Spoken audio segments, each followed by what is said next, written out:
Well, hello and welcome to the Car Care Nut channel live stream. How you guys doing? Today's filming. I was filming earlier in the day, and I'm still in the dirty clothes, still laying underneath the car and whatnot.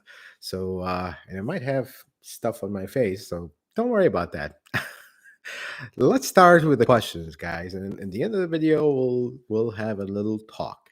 So the first question is, my 2010 Venza one owner, oil change every 4,500 miles, 200,000 miles, uses 1 quart of oil every 700 miles. No leaks, no smoking. Can this be the rings? Absolutely. I'm assuming this is a 4-cylinder model. This model was kind of susceptible to oil burning, and similar to that one um, Camry we looked at with the cylinder walls. Unfortunately, you did do the oil changes. I hope good oil was used, and they do tend to develop oil burning. You do want to boroscope the cylinders to see. Try an engine oil cleaner. Do check the PCV valve as well. That's another thing that we've been seeing a few cases of oil burning because of the PCV valve getting clogged. So right along 205 are tiny little rust spots on the muffler of a new 2022 Toyota, something to worry about. I wouldn't say so. I mean, these cars, when they're in transport, some of the parts will have a little bit of like surface corrosion on them, but nothing I would be too concerned about. Uh, Not something I would worry about, honestly. German Rodriguez, why does my 2022 Corolla Hybrid, as my previous car, smell bad for a couple of minutes when I turn off the AC and keep the fan going inside the car? So, when you turn off the AC, it's normal for it to smell a little bad because you have all that moisture sitting down and the AC no longer is dehumidifying. That is normal, actually, in all cars when you turn them off. When you turn the AC off and you still have uh, the fan running because you no longer have the dehumidification. And Loco por Toyota, how to test to see if the Toyota dealership service department actually does good, thorough quality work. I'm trying to find out good ones and go there. It's really, really difficult to find that just from the outside.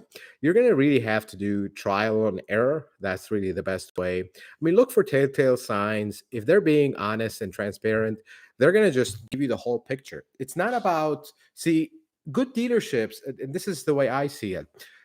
If you've seen the video we talked about today, good dealerships, it's not a matter of they're trying to give you the best price possible, or no, the price is the price, but it's being honest about things. It's about, okay, your car needs $2,000 worth of repairs. If these are safety concerns, they're going to tell you so. Hey, your car needs $2,000 worth of repair. $500 of that is stuff that I would do right now, and then let's wait 6 months and do the rest.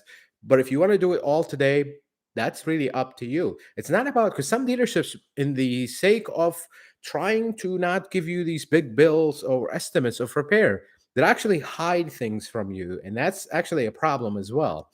Really tough to find good dealerships, unless you try them. And the problem is, within good dealerships, you're going to have those bad apples. You're going to have that bad advisor, bad mechanic.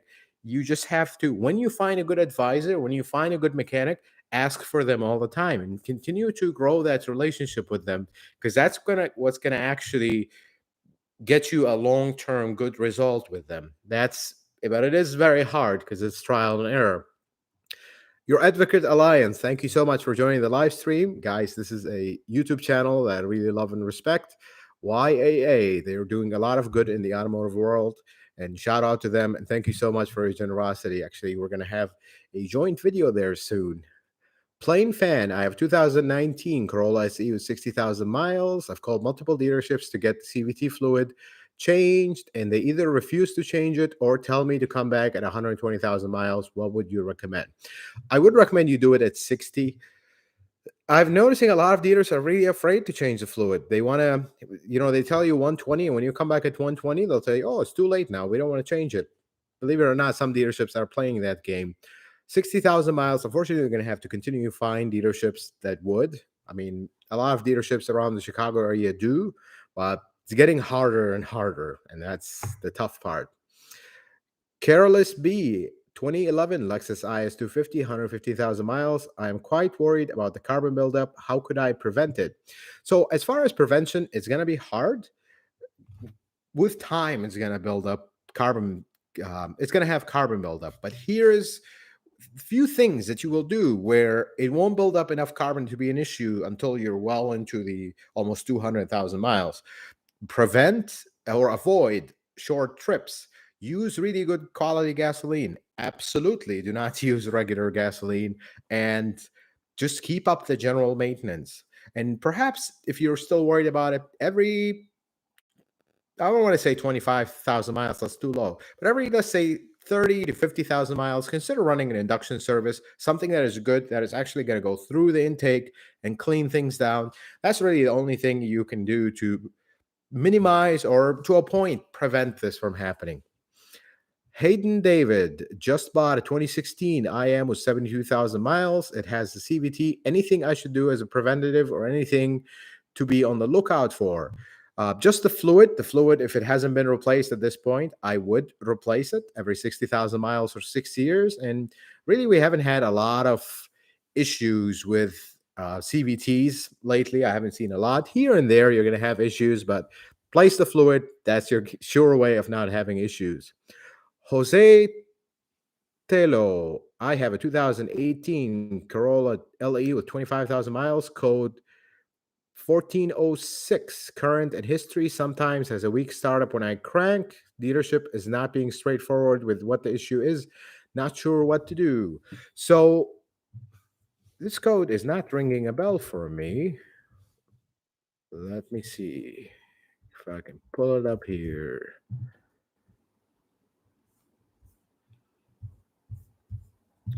Huh. I will need a little bit more information on this one, Jose. I need to know if it's what do you call it, a Valvematic engine or not. After the live stream ends, do post, and I'm going to look into this one a little bit because I need a little bit of information because I think there's a common problem, but I don't want to say anything and give you misinformation. So do post after we end the live stream. Leave a comment on the live stream as a regular comment, and I'll look into it for you. Joshua Darcy, I cannot find fully assembled struts for my 2006 GS300 all-wheel drive. I've looked everywhere, it seems. So Toyota never sells fully assembled struts. That is just the way Toyota does things, or Lexus, sorry, in this case. You have to buy them piece by piece. That's if you're looking for quick struts, that's not my neighborhood. I deal with OEM parts. Sometimes they just won't have quick struts for certain cars. This is a little bit on the, I don't want to say older side, but a little bit getting there in age. So your only bet is to get them in, your only choice is to get them individually, like individual parts. Omar Alvarado, 2008 Lexus RX 350, 111,000 miles, almost 112,000 miles there. Bought a car the year ago. Brake and power steering fluids look clear, no leakage. Not sure if the first owner ever changed these. Should I change them, or when should I? At this miles, at this age, if you don't have a known, sorry, I thought it was transmission fluid, brake and power steering fluid. Honestly, at this miles, brake fluid wouldn't be a waste to replace. If you know for a fact it has been replaced in the last 3 years, then you have a little bit of time. Power steering fluid, I'm not really super how should I say, friendly to power steering fluid replacements. They just don't seem to do much, honestly, especially if the fluid is clear. But again, this is DIY maintenance. Nothing is out of the ordinary on this. Just replace them if you're not sure, especially if you're DIY. This would be a big plus. Jose Telo, 1604. Yes, this is what I was assuming, actually, because 1406 was not popping up as a code for me. 1604, folks, this is for everybody. Any Toyota or Lexus, if you have the code P1604, that is not an issue. Startability malfunction. These cars, and I'll try to be as brief as possible because we have a lot of questions here. I'm trying to get to them, but this is really good information for you, so listen out.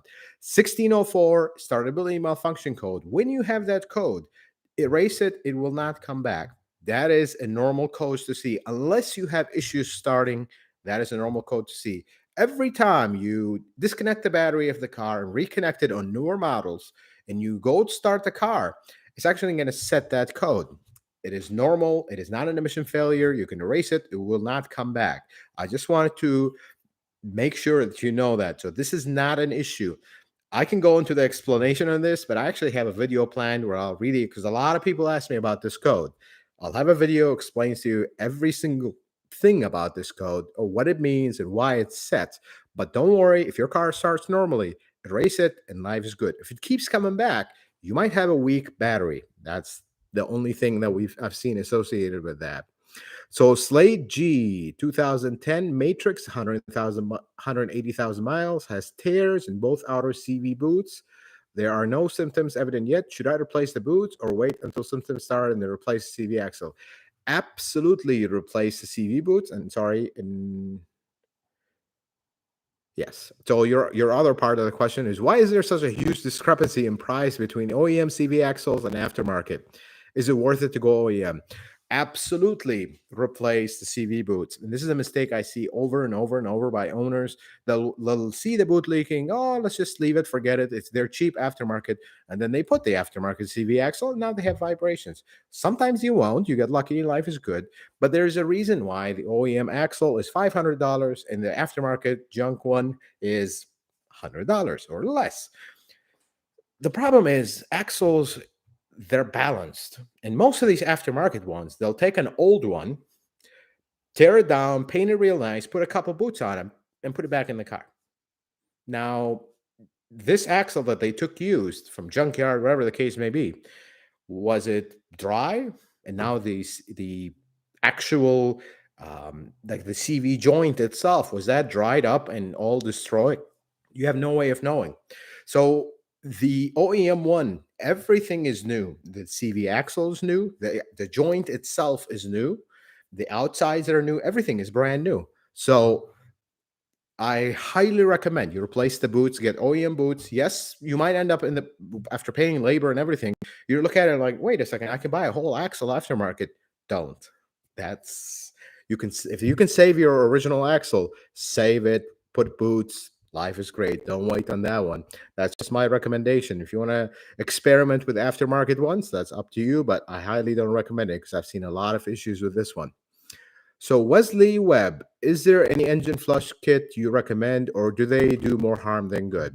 They don't do more harm than good, but a liquid moly one is good. I wish. Look, I am trying to work with a company that actually I use them at work at the dealership. They don't sell to the public because their chemicals are really harsh, and you gotta really know follow the instructions to the T. They don't sell them to the public, but they really do a good product. I'm trying to work with them to find a solution for DIY and something that I can make a video on, tell you this is how you're going to use it. Otherwise, you're going to damage things. But that hasn't happened yet, so we'll wait for them to be comfortable enough to release it to the public. Daniel, 2019 Forerunner TRD off-road. When I back up, stop, and put it in drive and proceed to drive, I get a slap or clunk noise from the front end. Both sides, I was told these noises are from brake pads. This normal seems odd to me. Yes, you are right. It does seem odd, but actually, that is a normal characteristic. It's called um, pad shift. So the pads have a little bit of play where they sit. That is normal. You don't want the pads to be sitting there like all tight and basically seized in there.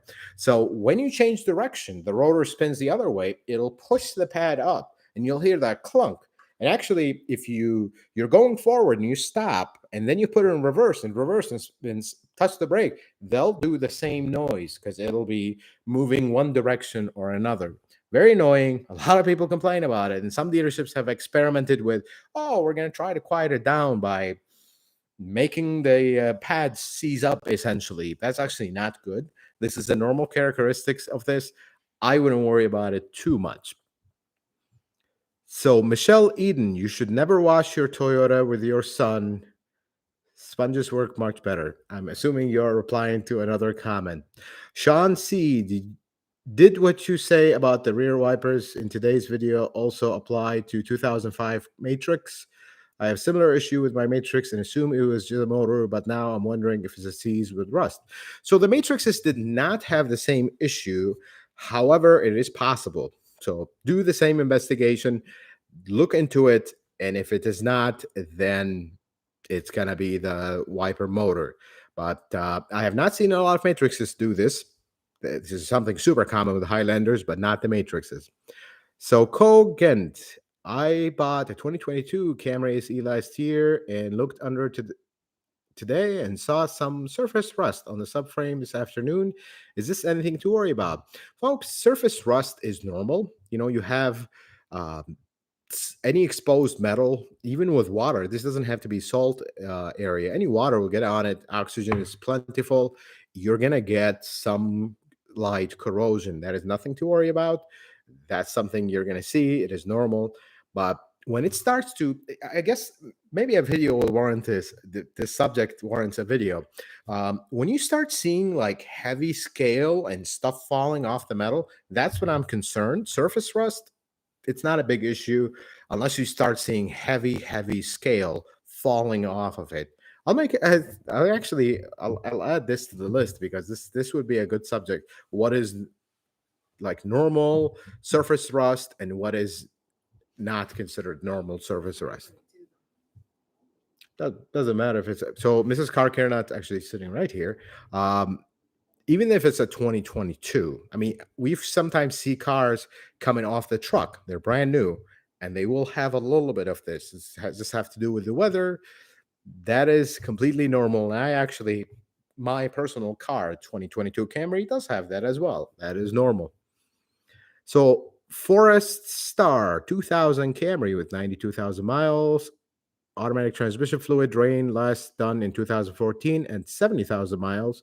Should regular Dexron 3 Toyota ATF be used in refill or high mileage ATF?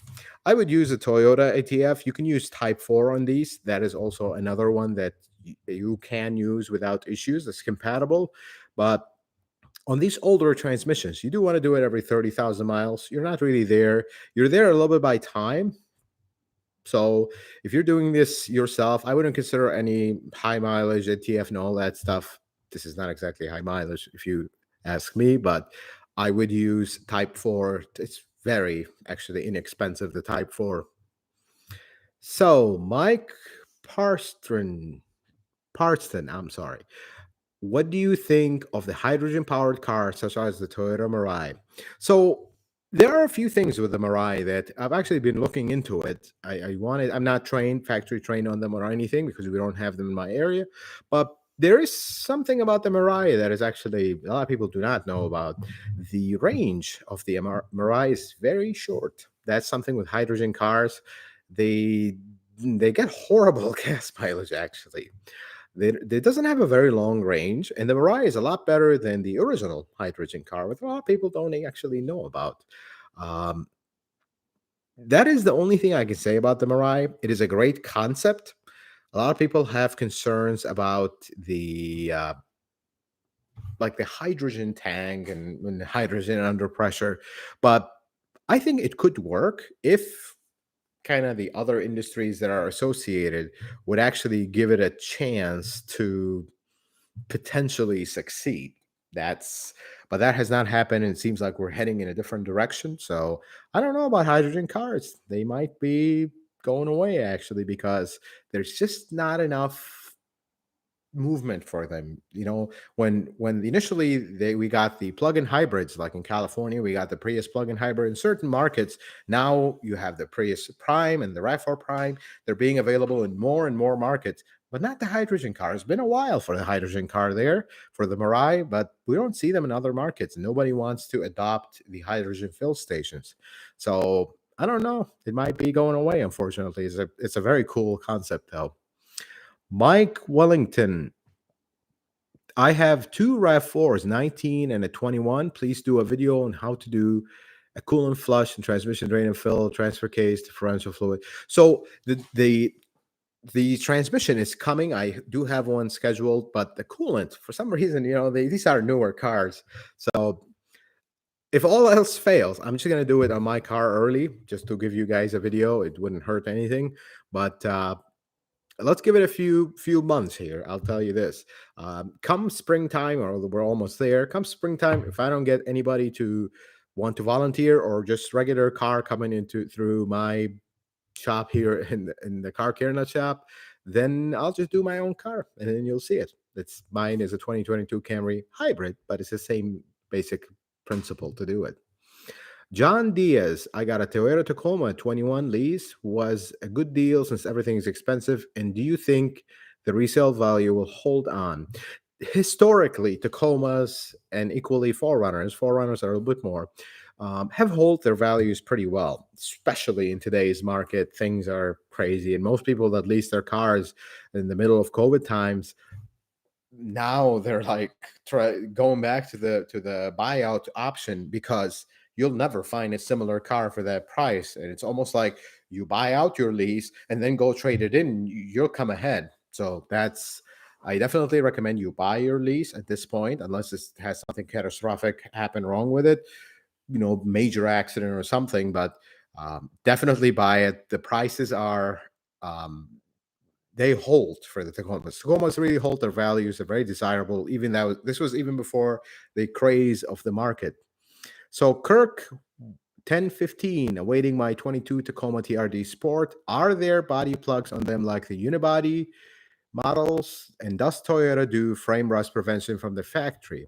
So the unibody does. The Tacoma frames do not have body plugs on them. That is just on the unibody cars. And as far as rust prevention, right around 2018, if memory serves right, Toyota started spraying the inside of the frame with something, a very heavy wax from the factory. And they started covering them much better, sealing the seams much better. So by 2022, you should not have no issues on the rust from the inside.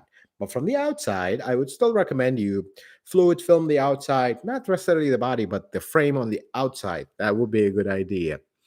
So DC Hawk, how do I get a new 4Runner home from a dealership 250 miles away, go 50 to 100 miles, and let the engine cool? Another, don't take highways, worried about the first 1,000 miles you spoke about.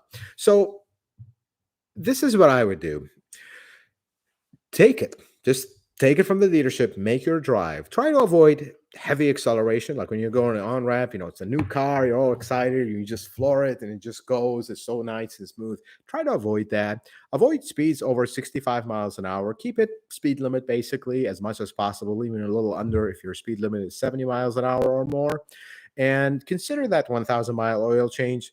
That's really the only things I would do. But as far as not driving it or creating a hassle to drive it home, don't worry too much. Just try to do as much as you can to help it.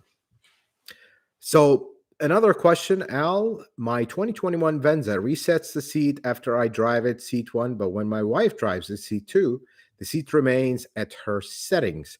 Some of these are linked with the keys. So if memory serves right, something in the radio screen where you can set that. I forgot the name of it. You can program it where it recognizes the driver based on their key. And there's also another setting to recognize it based on their phone.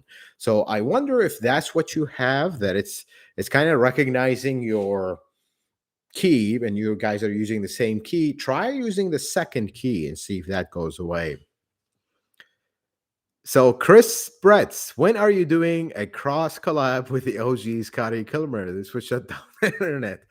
Yeah, Scotty Kilmer is interesting. That's to say the least.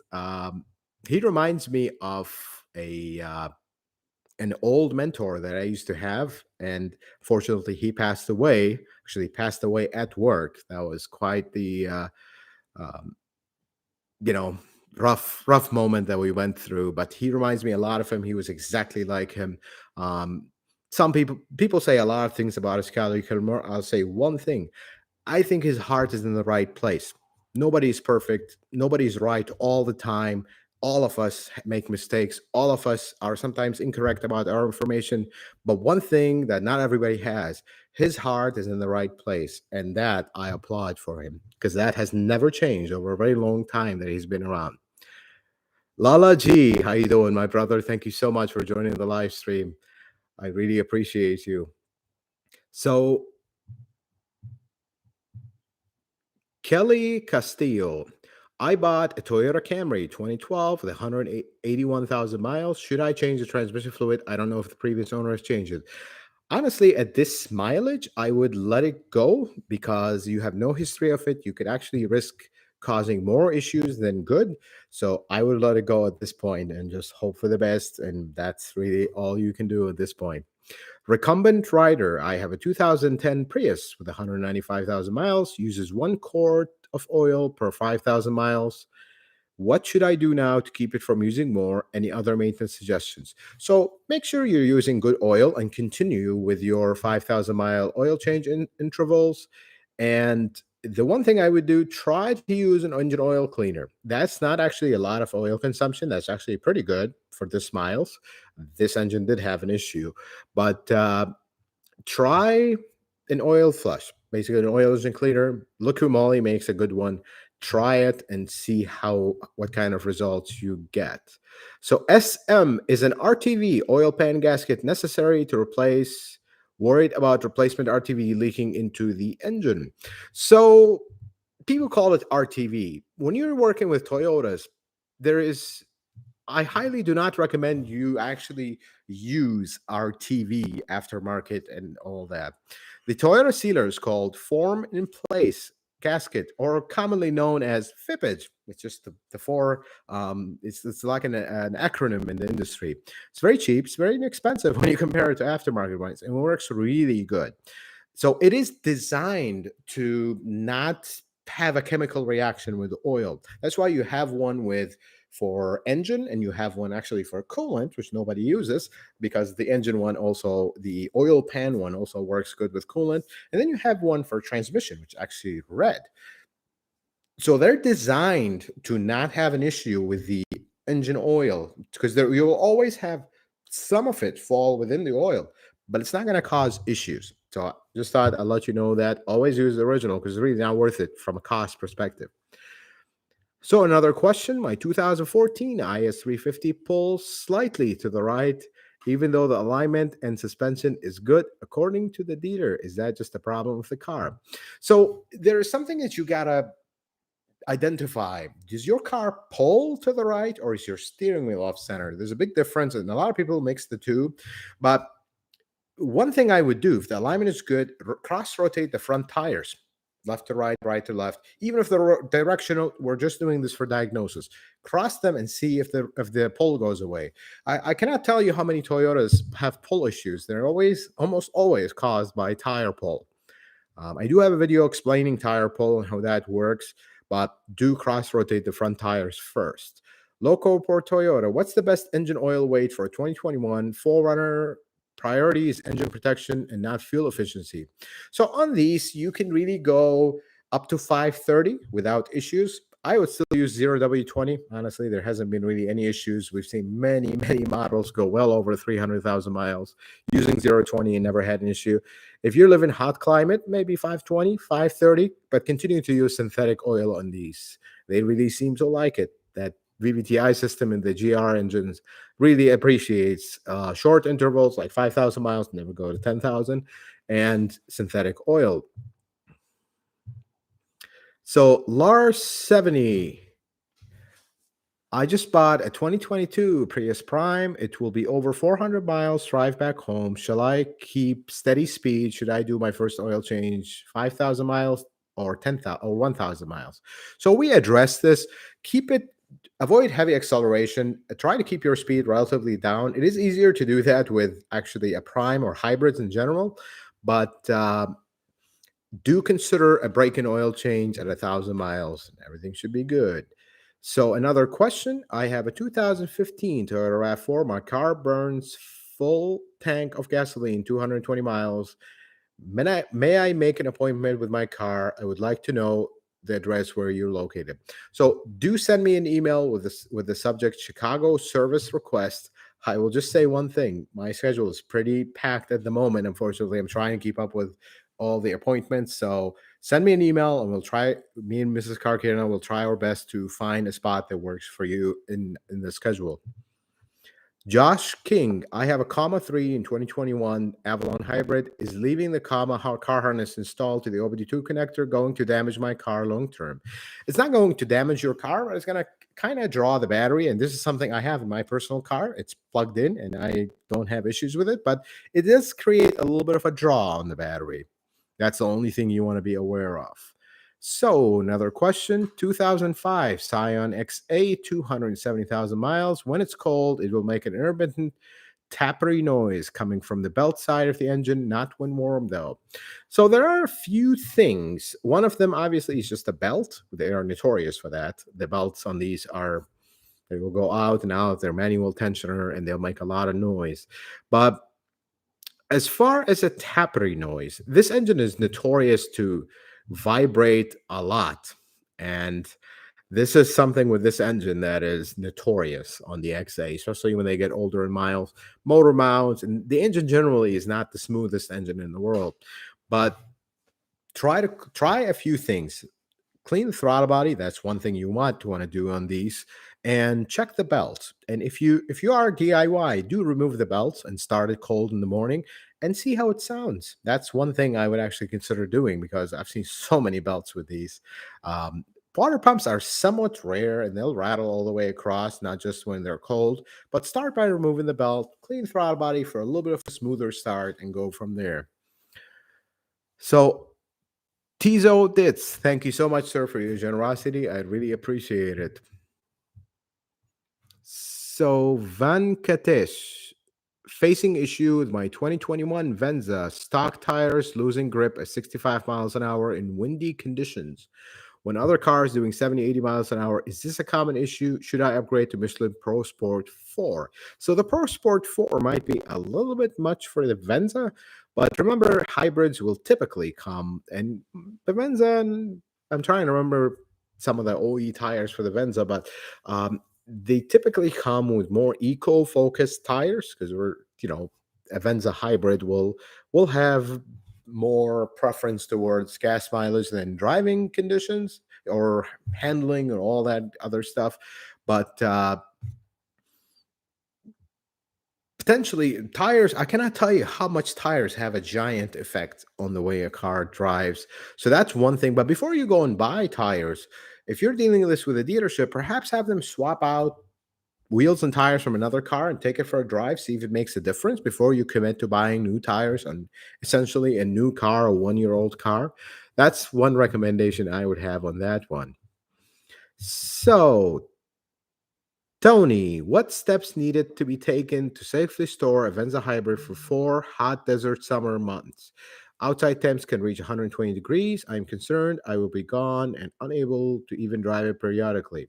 So, Tony, you can, I have a video on storage, and most of it actually are for winter stuff, I'll admit. But as far as storing it, definitely cover the car so you're at least protecting it from direct sunlight.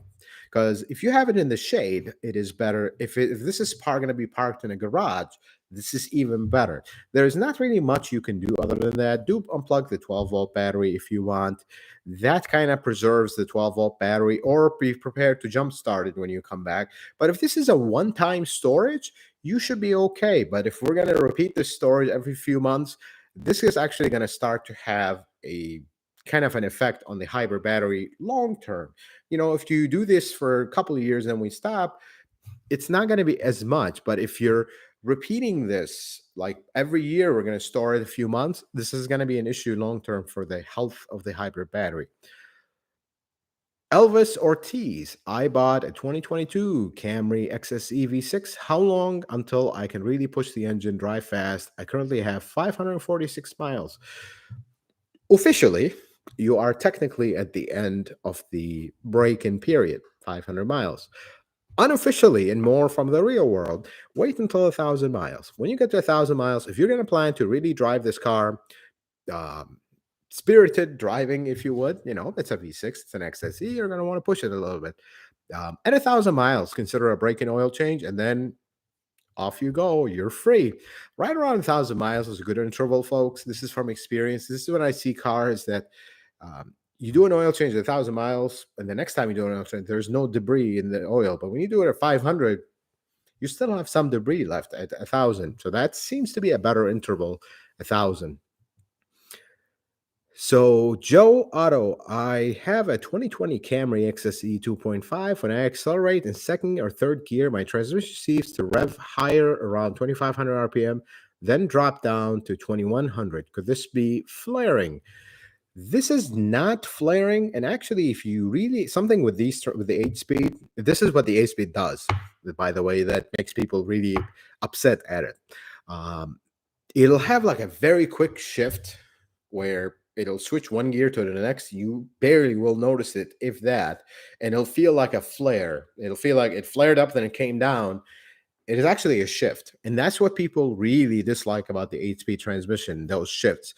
The Camry is not, I don't want to say that bad, because it's not that bad, but the cars that this is really pronounced in is like 2017 to 20, Sienna 2017 to 20, maybe 19, Highlander. They're notorious for this, and it really makes people upset, but it is normal. Don't worry about it. I just wanted to bring this to your attention. Nothing is slipping or flaring or any of that. So Alan C, suggestions on servicing automatic rear liftgate.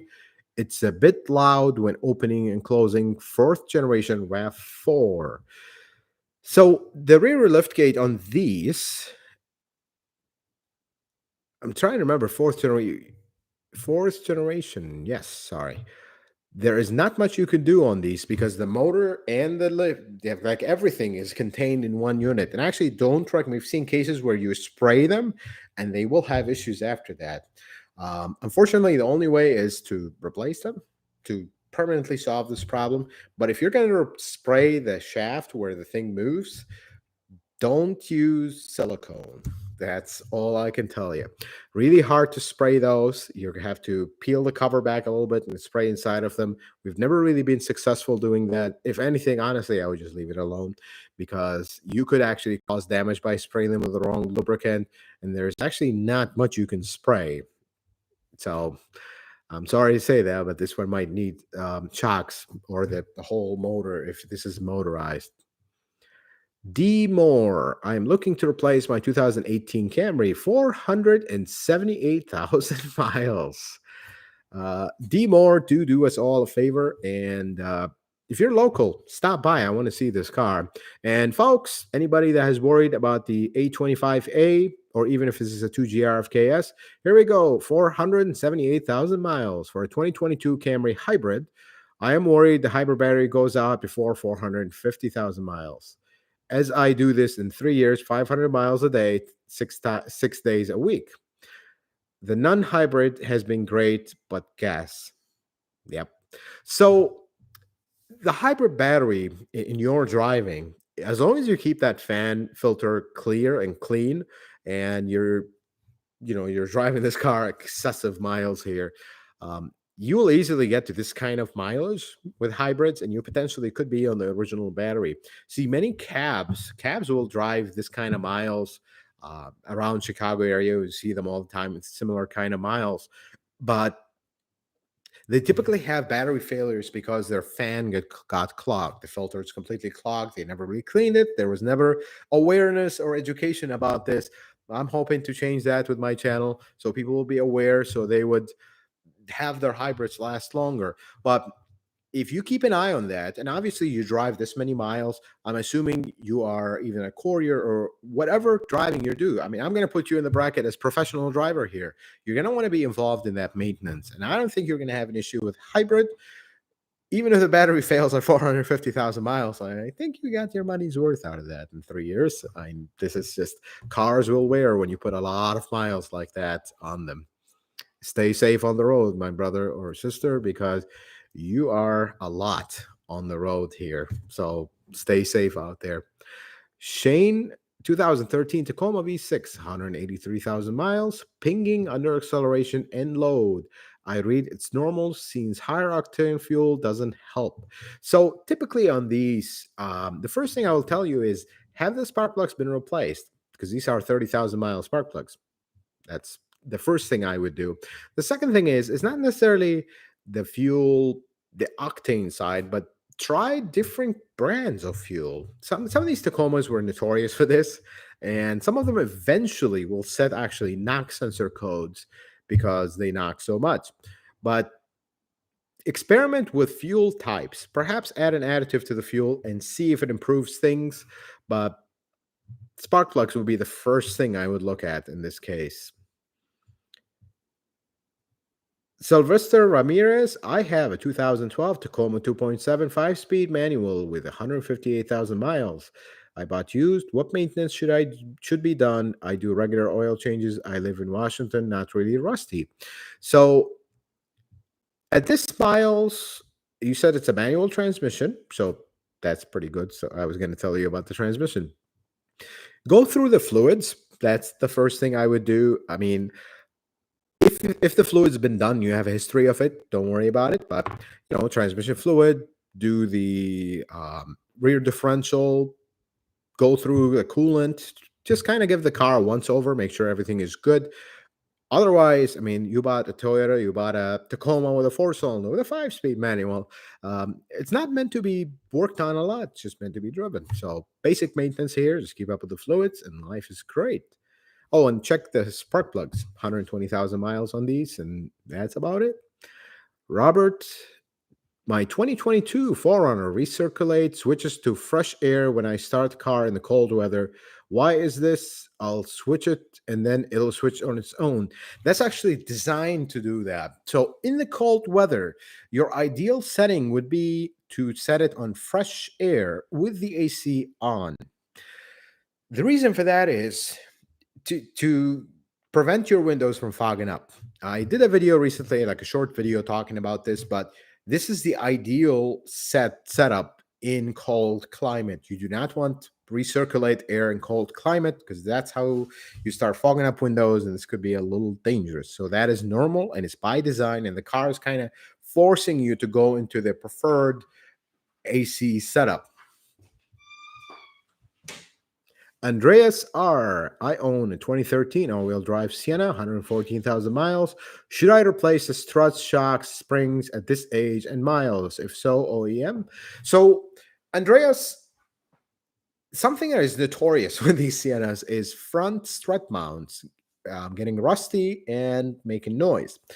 If you do not have that, if it ain't broke, don't fix it. And if you do have that issue, replace them with OEM, honestly, because you put the quick struts and the fan will never ride the same. And now you're going to be chasing after noises and abnormal driving. It's not worth it. If you're going to do it OEM, do it once, be done with it. The shocks in the rear, especially, go OEM. They're not even expensive. But struts can get a little expensive. Springs, I wouldn't replace unless they're broken. If the strut mount is worn, replace it. If you're going to go into the strut mount replacement, put a strut in the front because it's not worth it to tear into all that and then have a leak. But this is one area that needs a little bit of inspection. Don't just replace them just because. I would inspect them before. If it ain't broke, don't fix it. Another question, E. Reyes, 17 Camry with 97,000 miles. Gas door has black residue inside, like dry out grease. Is this gas vapor? Is it okay? Do I need a new cap? So that black stuff, if you would, could be many things, but the most common thing that I've seen is undercoating or some certain rust prevention services. They'll just spray it around and leave it. Or if this car have had a lot of mold, grime on it all the time, it was not really washed regularly, that area is one area that never really gets washed by automatic car washes, and all the sediment and stuff from the soap always collects there. Not really a gas vapor. I wouldn't call it that, because if you have gas vapors leaking there, you'd have a check engine light and you have all kinds of problems. But not something that I would consider as a safety issue. This is more of an appearance. Do clean it, do take care of it, but not something I am concerned about. Another question, I recently replaced my spark plugs on a 15 Tacoma V6 from factory plugs to Iridium. Iridium safe to use. I've remixed things. So you can use iridium, but there is no real guide on which exact spark plug is a direct replacement. You do want to use the correct spark plugs here. So honestly, I personally don't recommend it unless you're willing to spend a lot of time, a lot of research to find exactly what is the OEM plug specs, and then go and find one that is iridium. But there are iridiums that work, but you just got to find out the correct plug to install, correct temperature, correct length, and everything else. Ryan Morris, any issues when lifting a fifth generation 4Runner 1 to 2 inches? Should UCA be replaced for alignment? UCA, that's the acronyms. Will it cause issues with the front diff? So typically, when you lift a 4Runner, the first thing, 1 to 2 inches is not extreme, but you do want to check your front differential angles. You want your axles, these are the front axles from the differential, you want them straight or slightly down, preferably straight. Because when you go at this angle, now you are putting all the load on the bottom of your axle, not really even. Now you're kind of like pushing it down, and that's how your needle bearings inside the differential actually get wiped out, or the axle boot will just rip out and start leaking grease. So the OEM, when you sit the 4Runner on a flat track and lift it up and look at it, the axle is actually a little bit up. So you do not want it to be this way, where the axle are hanging down. You want it to be almost flat, and then you wouldn't have any issues with the lift. And if you do, and it is not angled right, you want to drop the front of the diff. All righty. Let's see what we got here.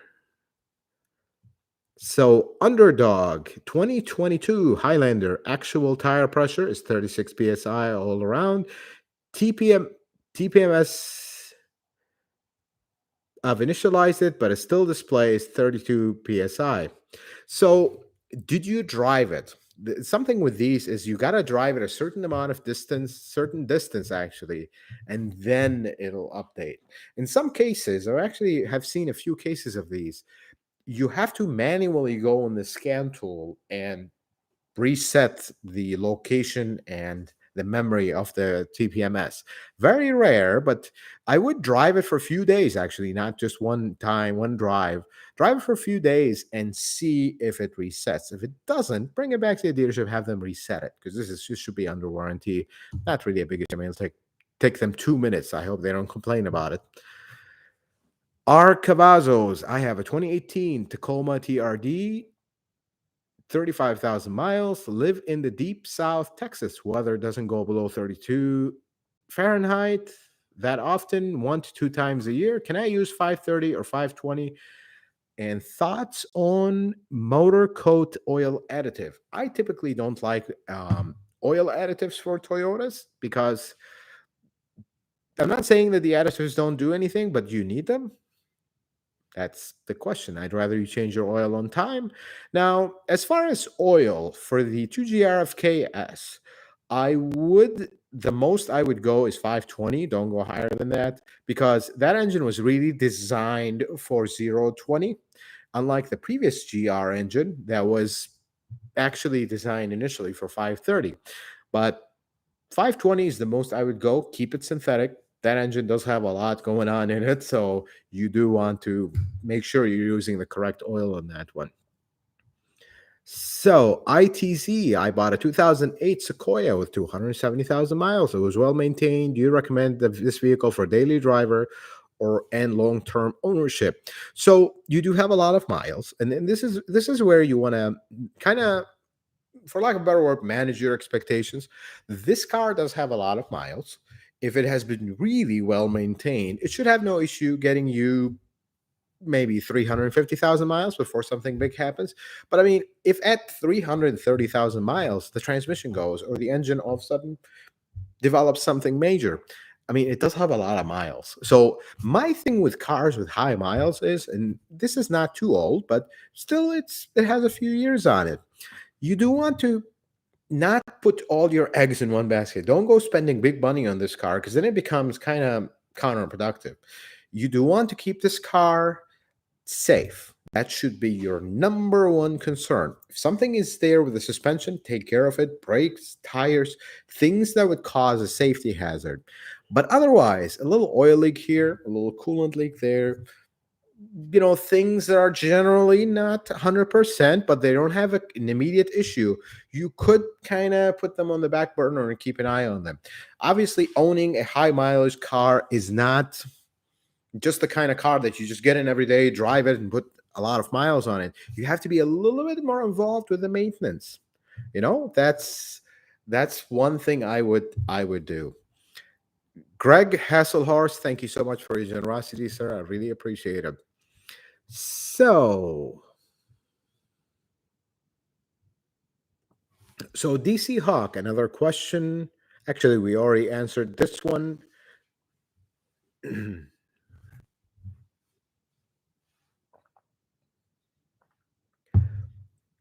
So the Foxman 2018 Camry Hybrid, 228,000 miles, never had a transmission fluid change. Should I change the fluid once or flush the fluid 3 or 4 times? I need this car to last at least 700,000 miles. Well, on hybrids, you actually do not need to um, worry about mileage, and you can't really flush them. They're just a fill. And when you drain it, you actually drain the entire fluid and filled it. So do this anytime you want, really. I mean, if it's never been done before, you're say writing here it's never had a transmission fluid change, just change it. This is drain and fill. I have a video for it. It's very simple. There's no fluid check level dealio after you're done. It's just a simple drain and fill. Christopher Martinez, do you recommend the Howard Technologies secondary air injection bypass for the 4.6 Tundra? I have a P2447 saying the air pump is stuck open and air switching valve stuck open, code for low flashing and track off plus reduced power. I cannot tell you that what that kit is, or how to neither talk about it, because that is an emission device. If you bypass it, that's actually an emission violation, and you cannot tamper with an emission device. Sorry, guys, I'm a licensed mechanic. This is where I draw the line. However, secondary air injection, from your description, this is something very common with these, where the pump gets moisture in it and there's a little foam piece that breaks down and kind of throws debris everywhere. There's an updated pump, there's an updated valves. It's kind of a bear of a job, especially the valves in the back, but you got to pull the intake and whatnot. But unfortunately, I don't have experience with that, nor can I talk about it. I mean, this is sorry, guys, but we have to keep things uh, ethical, if you would. That would be the word. But I do not have experience with that bypass kit, unfortunately. So, Huntral, how does an owner make sure the dealership is doing everything they should be doing during an oil change, inspections, grease? Do shady dealerships skip? That really has to do not really with the dealership. It has to do with an individual mechanic. Um, Unfortunately, it's really hard to tell unless you're rechecking after them. But at that point, if you're rechecking, might as well do the work yourself. It really comes with your relationship with this dealership. Do they see you as just another customer, or do they see you as this is my friend and we're going to take care of them? That's really where you build your relationship of trust. And when you see red flags from the very early on, that's your cue to walk away, because if we're just getting to know each other and we already have shady stuff going on, it's not going to get better. It's going to get worse. So that's really difficult to tell. But other than to check, if you're going to check, just do it yourself, honestly. Carlos, how often should you change the oxygen sensors? My IS350 has 153,000 miles, never been changed. Would I get better mileage with new ones? So this is one of these cases where there's no interval for them. If it ain't broke, don't fix it. This is something you're gonna hear me say until my voice runs out. If it ain't broke, don't fix it on certain things. This is one of them. You're not gonna get better gas mileage. If you had issues with the O2 sensors, you're actually going to have codes or issues otherwise. But as far as just replacing them for maintenance, I would not. So Mohammed Yafia, oil overfilled on 2009 RAV4 2.5 to ARFE by 1.5 quarts. Oil splattered from the dipstick, drove it for 200 miles, and then reduced the oil level. What problem should I look for or parts to replace? So I wouldn't say parts to replace, but I would say you potentially have some oil inside the intake. That's the other place where oil could end up in. Um, Take the throttle body, look inside. If it looks extremely oily, you might want to take the intake out and kind of dump the oil out of it. That's really the only other place where oil could go. Otherwise, you should be okay. I mean, things happen. Don't worry. We're not looking at permanent damage here. You just want to make sure wherever that oil went, you want to take it out if it went in places that it shouldn't be, like the intake. You're going to have some oil in the intake, I just want to clarify, but not giant pools of oil. So, Careless B, I believe we answered this question.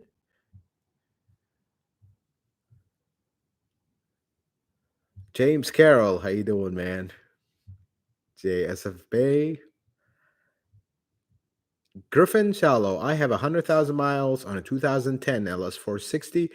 Any recommendations of what kind of services I should get? I want to drive it for another 200,000 miles. So, honestly, in cases like this, Griffin, I would do a full inspection on the car.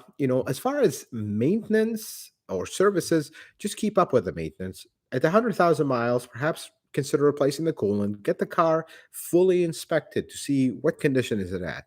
I don't expect much other than the air suspension. If this is an air suspension model, and this is something you're going to feel, not really, hear, or this is something you're going to feel driving. Typically on these LS460s, something that's common with the air suspension, the rears will start making like knocking noises over bumps, or it'll just feel like a little too floaty. I mean, this is a normally super floaty, super quiet and comfortable car, but you're going to feel, you're the owner, you've driven this car for a while, you're going to feel it extra floaty. There's something wrong floaty, not good floaty. So this is the typical first signs of rear air suspension shocks having issues. Otherwise, really, if it ain't broke, don't fix it. Do a full inspection. If it needs anything, consider addressing it or see where you stand with it, and keep up with the maintenance. But there's nothing specific that I would tell you to do on these. Let's see, Alex. 2008 GX470 with a 2445 that is reoccurring. All secondary air injection components has been replaced and system thoroughly tested, including wiring circuits and ECM. Any ideas? So this is the same thing that we talked about on the we just talked about another car with secondary air injection. When you say all components, that we're talking about the pump, the valves, and the driver. This is the driver is one that is always missed. This will need diagnosis. Unfortunately, this is not something where I can off the chat just look at it. It seems like you followed everything that. I hope these components were tested, not just replaced for the sake of replacement. But this actually is something that will need to be diagnosed. There's actually an active test that you can run and see what the system is doing and where is the issue. So that would be something I would encourage you to do, is to run the active test for this and see what's happening. Dana Broder, I did a drain and fill on my transmission at 53,000 miles. Bought the car used as 52,000 miles. Did not know what the first owner did. Should I still do a transmission fluid replacement? Well,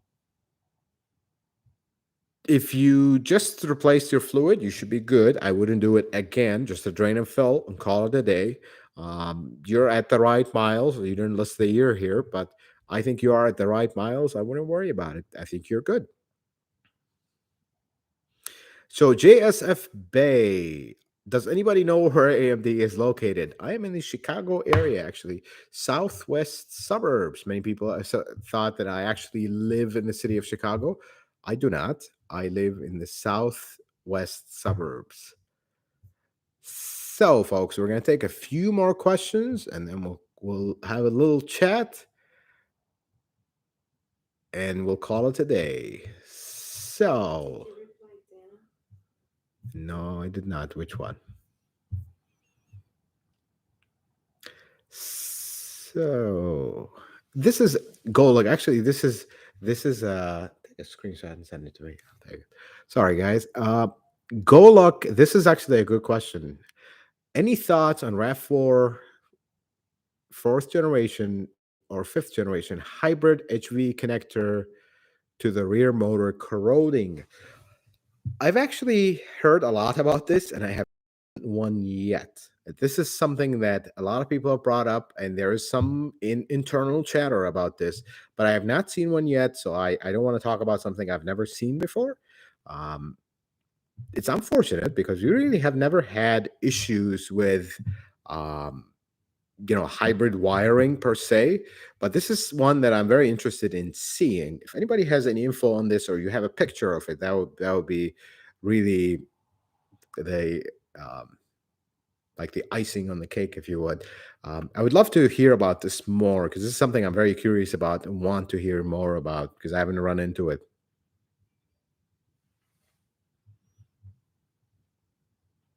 Yes, I did get data.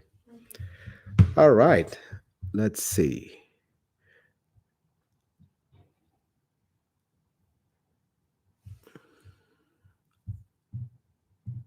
So, SP, sorry. Ankit Mystery. What is the time period you should change oil on a Camry hybrid? It is 10,000 miles, 7,500, 5,000. I would replace it every 5,000 miles. That is what I would do every 5,000 miles, 6 months. The debate goes on the oil change interval. I change it at 5,000 miles in my car. And the way I see it is what's good for me is good for anybody that asks me. So that's my recommendation. Jonathan T. I just bought a new TRD off road 4Runner and was wondering if it is normal for the four-wheel drive shift knob to vibrate while driving. Yes, you do have a proper old school, um, what do you call it? A proper old school manual transfer case. Yes, it does vibrate because the whole drivetrain is moving as you're driving. So the shifter, however, the automatic transmission shifter is actually not continuously attached to the transmission or the transfer case or the whole drivetrain. There's only one cable that goes from your automatic transmission shifter to the transmission, and that's really the only thing that shakes. But the shifter on the transfer case, that is directly bolted to the transfer case. So it's gonna move, and that's normal. And that's actually, if anything, off-road guys love how it moves and vibrates. And if you look at older models with the manual transmission, they used to vibrate the same, and it was like a happy characteristic that people loved about that. Stephen Rapp, thank you so much, sir. Stephen Rapp is actually someone I had a pleasure to talking to. Land Cruiser owner, very nice guy. Thank you so much, sir, for your generosity. All right, folks. So before we wrap up the live stream, I want to say a few things. First, I am going to throw Mrs. Karkin under the bus again. She planned to start a YouTube channel about cooking if she gets to 100 subscribers. So she's almost there. Let's give her that last push. And she's going to hate me now. And the other thing is, we started a new channel for non Toyota content. If you guys are interested, check it out go to this channel, go to channels on the tabs at the top or the community tab. I also have an announcement for that. And check it out. Pretty soon here, we're going to start reviewing a few other models. We talk about all Toyota stuff. We want to see what the other world, everybody else in the world have to offer. We love our Toyotas, but we're curious to see what everybody else has to offer. All right, guys. Having said that, I have been working all day. We were filming in the morning, and things kind of went south a little bit with the car, but then we were able to bring it back together. So it's been a long day. Let's put it this way. All right, guys. Thank you so much for watching the live stream. I really appreciate it. And next weekend, next Saturday, we're actually not going to have a live stream. I'm going to take a week off and relax. Not really going to be filming or doing anything, just spending time with the family. And then we will be back on the live stream the week after that. Folks, thank you so much for watching the live stream. I really appreciate it. Thank you for everybody who made donations. I really truly appreciate your generosity. And until the next live stream, guys, may the Lord bless you and keep you, and you have yourself a wonderful day.